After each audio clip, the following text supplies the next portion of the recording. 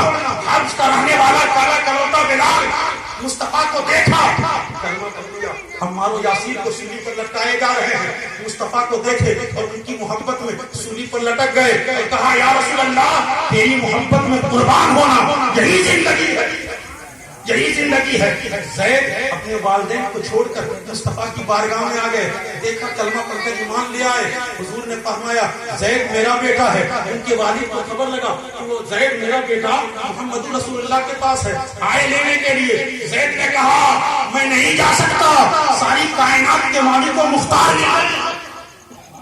کہنے کا مقصد یہ ہے جب مصطفیٰ کو مکے میں گالی دیا جا رہا تھا، قرآن کا نزول ہو رہا تھا، مدینے میں گالی دیا جا رہا تھا، برا بھلا کہا جا رہا تھا، قرآن کا نزول ہو رہا تھا، اے لوگوں قرآن جب مصطفیٰ کا وصال ہوا تو وہی قرآن بند ہو گیا۔ اب جب قرآن بند ہوا، اب اگر مصطفیٰ کو کوئی برا بھلا کہے گا تو اس کا جواب کون دے گا؟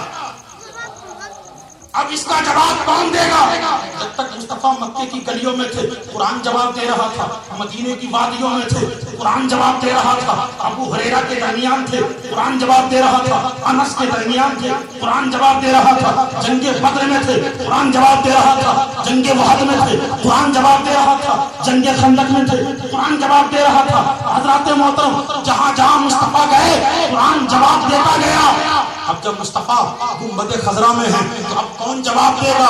آتا ہے گھبراؤ نہیں، اب تالیہ قرآن جواب دیں گے۔ کون جواب دیں گے؟ تالیہ قرآن، یعنی قرآن پڑھنے والے جواب دیں گے۔ روایتوں میں آتا ہے حضور کے بعد حضرت صدیق سچے جانشین ہوئے، بعد الانبیاء بالتحقیق ابو بکر صدیق، حضرت صدیق حضور کے سچے جانشین ہوئے۔ کے زمانے میں حضور کو برا بھلا کہا گیا تو حضرت صدیق نے جواب دیا۔ حضرت صدیق کے بعد حضرت عمر کے زمانے میں کچھ لوگوں نے برا بھلا کہا اور مسلمانوں کے درمیان منافقت پیدا کی۔ اس وقت حضرت عمر کی تلواریں نکل گئی اور کہا جو مصطفیٰ کو برا بھلا کہے گا ہم اسے قتل کر دیں گے، ختم کر دیں گے۔ عثمان غنی کا دور گیا، اس کے بعد مصطفیٰ کو برا بھلا کہا، بلوائیوں نے مسلمانوں کے اندر پھوٹ ڈالی۔ اس وقت عثمان غنی نے کہا، اعلان کیا لوگوں اگر مصطفیٰ کی شان میں اور عظمت پر حملہ ہوگا عثمان جواب دے گا۔ عثمان کے بعد کچھ لوگوں نے ایمان و عقیدے کے اندر درارت پیدا کی اور مسلمانوں کے اندر پھوٹ ڈالی اور اللہ کی تلوار نیام سے نکل گئی۔ اس وقت مصطفیٰ کی شان اور عظمت کو گھٹایا گیا تو حیدر کرار نے جواب دیا، مولا علی ناصر قصہ نے جواب دیا۔ مولا علی کے بعد جب مصطفیٰ کی شان میں گستاخیاں ہوئی تو مصطفیٰ جان احمد کے بیٹے حضرت امام حسن نے جواب دیا۔ امام حسن کے بعد جب یزید پلید 22,000 لشکر جرار لے کر کے حاضر ہوا کربلا میں اور مصطفیٰ کی ذات پر حملہ ہو رہا تھا، مصطفیٰ کے معجزات پر حملہ ہو رہا تھا، کتاب اللہ پر حملہ ہو رہا تھا، یا حتیٰ کہ نماز کو ہلکا جانا جا رہا تھا، یہاں تک کہ شراب عام کر دی گئی تھی، زنا عام ہو چکا تھا۔ ایسے وقت میں جب اسلام پر حملہ ہوا اور دین کو ہلکا جاننے لگا تو اس وقت مدینے کا مسافر مدینے کو چھوڑ کر 72 جانشینوں کے ساتھ کربلا میں آ گئے امام حسین اور ان یزیدی بھیڑیوں سے کہا تھا اے یزیدیوں سن لو، اگر قرآن پر حملہ ہوا، اگر دین اسلام پر حملہ ہوا، مصطفیٰ کی ذات پر حملہ ہوا، مصطفیٰ کے معجزات پر حملہ ہوا، صحابہ کے اوپر حملہ ہوا، صدیق کی صداقت پر حملہ ہوگا، عمر کی عدالت پر حملہ ہوگا، عثمان کی سخاوت پر حملہ ہوگا، مولا علی کی شجاعت پر حملہ ہوگا۔ امام حسین نے کہا اگر ضرورت پڑی تو اپنا بیٹا علی اکبر دے کر کے اسلام کو بچا لوں گا لیکن نانا جان کا دین مٹنے نہ دوں گا۔ کہا ضرورت پڑی اسلام کو تو اپنا بھتیجا قاسم دے دوں گا لیکن نانا جان کا دین بچاؤں گا۔ کہا ضرورت پڑی تو اپنا بھائی عباس علمبردار کے بازو کو دے دوں گا لیکن نانا جان کا دین بچاؤں گا۔ حسین نے یزیدیوں سے کہا تھا سن لو ظالموں، اگر ضرورت پڑی تو 6 مہینے کا علی عسکر دے دوں گا لیکن نانا جان کا دین بچاؤں گا۔ حسین نے کہا تھا اگر ضرورت پڑی تو حسین اپنا دوست حبیب ابن مظاہر دے دے گا لیکن نانا جان کا دین بچائے گا۔ حسین نے کہا تھا ظالموں سن لو، اگر ضرورت پڑی تو مسلم بن اوسجا دے دوں گا لیکن نانا جان کا دین بچاؤں گا۔ حسین نے کہا تھا سن لو یزیدیوں، مصطفیٰ کے دین پر حملہ کرتے ہو، قرآن کی تلاوت پر حملہ کرتے ہو، تم حلال اور حرام کو ایک کرنے کے در پہ ہو سکتے ہو۔ سن لو اگر ضرورت پڑی حسین کو تو حسین حور کی آزادی دے دے گا لیکن نانا جان کا دین بچائے گا. کہا اگر ضرورت پڑی تو حسین اپنا لہو دے دے گا لیکن نانا جان کا دین بچاتا جائے گا. حسین نے کہا تھا ظالموں سن لو, حسین سر دے سکتا ہے لیکن ہاتھ نہیں دے سکتا, کیونکہ یہ ہاتھ مصطفیٰ کے ہاتھ میں مل گیا ہے, یہ ہاتھ مولا علی کے ہاتھ میں آ گیا ہے, یہ ہاتھ خاتون جنت کے ہاتھ میں آ گیا ہے, یہ ہاتھ امام حسن میں ہاتھ پڑ گیا ہے. حسین نے کہا تھا ظالموں سن لو, مجھ سے پوچھتے ہو کہا میں اپنا سر تو دے سکتا ہوں لیکن ہاتھ نہیں دے سکتا. دنیا والوں کو درس دیا, اے دنیا والوں کبھی مصطفیٰ کی ذات پر حملہ ہوگا, کبھی مصطفیٰ کی ذات پر حملہ ہوگا, کبھی اگر مصطفیٰ کے میلاد پر حملہ ہوگا, کبھی مصطفیٰ کے جلوس پر حملہ ہوگا تو یاد رکھنا تم بھی جواب دینا اور کہنا میں تو جان دے سکتا ہوں لیکن مصطفیٰ کا کیا ہوا ایمان نہیں. بے شک سبحان اللہ, اللہ اکبر, یا رسول اللہ, یا علی. حضرت امام حسین کے بعد برا بھلا کہا گیا, عابد بیمار نے جواب دیا, عابد بیمار کے بعد حضرت امام باقر نے جواب دیا, امام باقر کے بعد حضرت امام جعفر صادق نے جواب دیا, امام جعفر صادق کے بعد جب کچھ لوگوں نے بغداد کی سرزمین پر جب علاقوں نے مسلمانوں کو کچل ڈالا اور 25,000 مسلمانوں کو قتل کر کے مینارہ بنایا گیا اور اس مینارہ کے اوپر شراب پیا گیا, اس وقت وہی مصطفیٰ کا بیٹا جسے غوث لاسانی قطب ربانی سیاح لامکانی شیخ عبد القادر جیلانی کہتے ہیں, انہوں نے جواب دیا. اور بھارت کی سرزمین پر جب غریب نواز کو بھگایا جا رہا تھا, مسلوں کو اٹھایا جا رہا تھا اور کہا جا رہا تھا کون عقیدہ لے کر آ گیا ہے, کون دین لے کر کے آیا ہے. 800 سال پہلے جب اسلام کی بنیاد غریب نواز نے اپنے ہاتھوں سے راجستھان میں ڈالنی چاہی اور مسجد بنانی چاہی تو لوگوں نے پانی بند کر دیا. آنا ساگر گواہ ہے, آنا ساگر گواہ ہے. حضرات لوگ گئے, کہا سب کو پانی ملے گا, مسلمانوں کو پانی نہیں ملے گا. بختیار کاکی نے کہا غریب نواز سب پانی پیئیں گے, چرند و پرند پانی پیئیں گے, ہر لوگ پانی پیئیں گے لیکن مسلمان پانی نہیں پیئیں گے. غریب نواز نے مسکرا کر کہا بیٹا یہ کربلا نہیں ہے جو مجھ پر پانی بند کرے گا, میں اس پر بند کر دوں گا. کہا جا آنا ساگر سے کہہ دے تجھے خواجہ بلا رہے ہیں, خواجہ بلا رہے ہیں. روایتوں میں آتا ہے پورا کا پورا آنا ساگر ایک پیالے میں سما گیا, ایک پیالے میں سما گیا. میں تو کہنا چاہتا ہوں اگر نبی کو سمجھنا ہو, اگر مصطفیٰ کو سمجھنا ہو تو پہلے ہندوستان میں غریب نواز کو سمجھو. جب ایک پیالے میں پورا آنا ساگر ڈال سکتے ہیں تو کیوں نہیں ایک چلو میں پوری امت کو بخشوا سکتے ہیں. جب ان کے گدا بھر دیتے ہیں شاہان زمانہ کی ہولی, ارے جب محتاج کا یہ عالم ہے تو مختار کا عالم کیا ہوگا. بختیار کاکی نے کہا مسجد کیسے بنے گی, کہا تیل بند کر دیا گیا ہے, کہا سب کو تیل ملے گی لیکن مسلمان کو نہیں. غریب نواز نے مسکرا کر کہا جو مجھے بند کرے گا میں اس کو بند کر دوں گا. کہا بیٹا روزانہ تیل ڈالتے تھے, آج اسی چراغ میں پانی ڈال دوں. اور دیکھا گیا غریب نواز کی کرامتوں سے جتنے بادشاہ کے محل میں چراغ جل رہے تھے سب کے تیل غریب نواز کے چراغ میں آ گئے. غریب نواز کے چراغ کا تیل, غریب نواز کے چراغ کا پانی بادشاہ کے چراغوں میں چلا گیا, سب کے چراغ بجھ گئے. لیکن مصطفیٰ کا بیٹا معین الدین حسن ثم اجمیری نے جب دین کی بنیاد بھارت کی سرزمین پر ڈالی, کہا اب ہمیشہ کے لیے قیامت تک کے لیے اب مصطفیٰ کا چراغ جلتا رہے گا, اب مصطفیٰ کا نام چلتا رہے گا, اب مصطفیٰ کے معجزات بیان ہوتے رہیں گے, اب مصطفیٰ جان رحمت کے میلاد پڑھے جائیں گے کیونکہ مصطفیٰ کا بیٹا اب یہاں دین کو روشن کر چکا ہے. روایتوں میں آتا ہے اپنی کرامتوں سے آپ نے 90 لاکھ ہندوؤں کو کلمہ پڑھایا. کتنوں کو پڑھایا؟ 90 لاکھ ہندوؤں کو کلمہ پڑھایا. اب سنیں تو صحیح, جب ایک غریب نواز جو مصطفیٰ کا بیٹا ہے, یار دنیا تو غوث پیدا کرتی ہے لیکن رسول اللہ کے گھر میں دنیا غوث پیدا کرتی ہے, رسول اللہ کے گھر میں غوث پیدا ہوتے ہیں. روایتوں میں آتا ہے کہ جب غریب نواز نے بنیاد ڈالی اور دنیا والوں کو بتا دیا اے دنیا والوں ہمیشہ مصطفیٰ کو مانتے رہنا, اس پر عمل کرتے رہنا, یہی میں کامیابی ہے. جس نے مصطفیٰ کو مانا وہ قبر میں بھی کامیاب ہوگا, حشر میں بھی کامیاب. ورنہ وہ چاہتے ہیں ہندوستان چھوڑ دیں. ہم کیا بھوت کے ڈر سے مکان چھوڑ دیں, کیا بھوت کے ڈر سے مکان چھوڑ دیں ہم. اب اس ہاتھوں کے آپ